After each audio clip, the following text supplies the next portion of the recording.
World of T-shirts spent some time in a New Jersey hospital over the week because he threatened to kill some people after calling them the N-word. It was a whole thing. He was in an alcohol-induced psychosis, it looked like. Now, I'm not diagnosing him with alcohol-induced psychosis.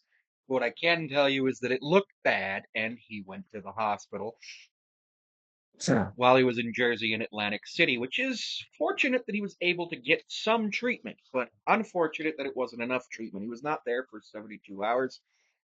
According to him, he was on a 12-hour hold, which I didn't know that was a thing. It was more than likely not a 12-hour hold, and it just took 12 hours for the doctors to come and see him and determine that he was okay to leave, and then he left as soon as possible. What worries me about World of T-shirts is that he doesn't seem to see that there's a problem with all of this. Uh, if you end up drinking so much that you end up in the hospital multiple times, it is time for you to do something. But people who have addictions often don't do it because that's one of the key things with addiction. You just don't realize you're addicted, even with the consequences of your actions continuing to happen. And the consequences of his actions are getting worse and worse and worse.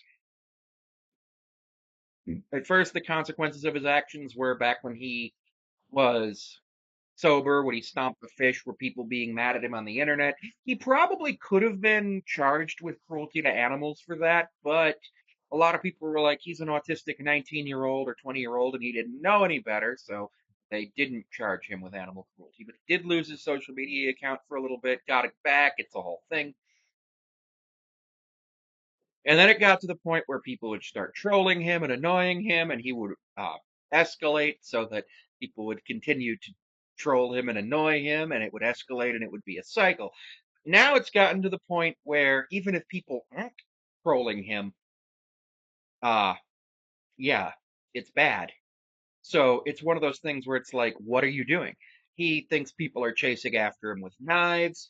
Somebody yells, "Put the fries in the bag," so he stomps on a random car for no reason. And then over the weekend at Atlantic City, he apparently vomited on himself, texted at a roulette table, and didn't know that you're not allowed to have a phone out when you're gambling. Which, to be fair, I didn't know that either, because I only play the slot machines when I go gamble, and like I have $50. It's go to gamble. If I leave with more than $50, great. If I leave with no money, that's okay. I went to have fun with my $50. But I don't think Josh was thinking that way. He just went to try to do it. And now he's going to Vegas on tomorrow. He's flying first class to Vegas, which I don't know about what planes can go to Vegas first class from New York City.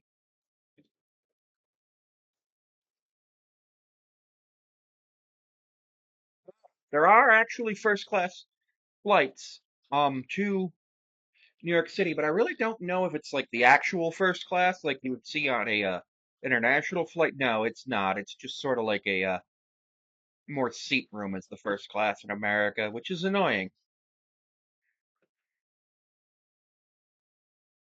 Which is really annoying because, like, why? But we're not here to talk about that. He's going to another place where people get drunk and gamble before going on a cruise where people get drunk. I don't know if there's gambling on cruises. But it's worrisome because if he gets arrested, what will end up happening is he will end up going through alcohol withdrawal, which can be fatal. And it won't be good for him. And it does seem like he is on the path to, instead of being sent to a mental hospital or a hospital for these things, he'll just be sent straight to jail. And then from jail, he'll have to go before a judge, and the judge will be like, well, care that you were drunk. You're going to jail for a very long time. And actually, it'll be prison. So hopefully, he can get some help. But I don't think he's going to get help. And I don't think he wants help. And I don't think there's anything anybody can do because if you are an addict and you want help, you'll go get help.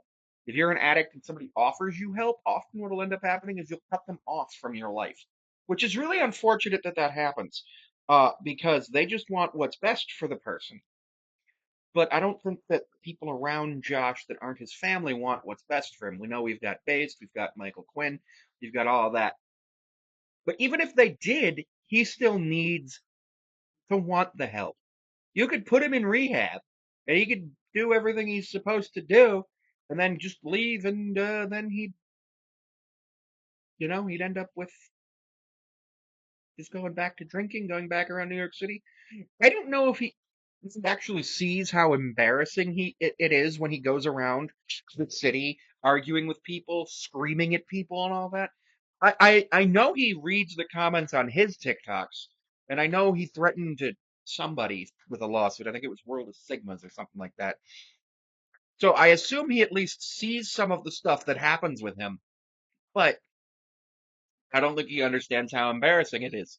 And that's something I understand because when I was drinking, I didn't realize how embarrassing it was to be screaming at train stations how much I hate Aaron Rodgers. It's very embarrassing. Now, I do hate Aaron Rodgers, but I shouldn't be screaming at the top of my lungs at a train station about how much I hate Aaron Rodgers and how he's the Antichrist, because that doesn't make any sense.